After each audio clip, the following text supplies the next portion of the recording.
I think most young people, most children have someone that kind of believes in them in a way that is inspiring.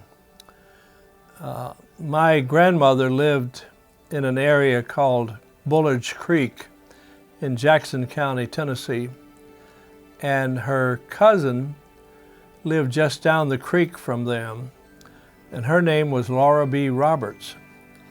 I remember going when I was about 3 years old. I would go down the path by Bethany School and on down to the house where Clarence and Laura B. Roberts lived. And in particular, I remember one instance where she told me that I could take an egg to the store and trade it for a piece of penny candy.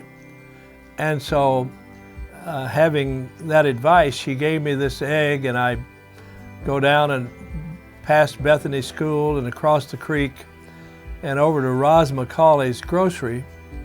And I don't know how I communicated it, but I guess he must have understood that I wanted to trade this egg for a piece of peppermint candy.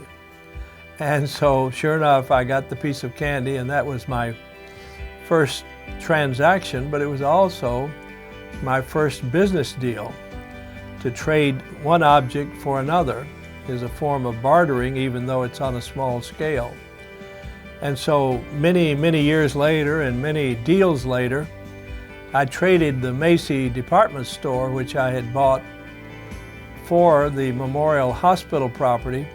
And so my last deal was exactly 100 million times the amount of my first deal. But each of them was a barter, and probably the second one could not have taken place, or the last one, had not I done the first one.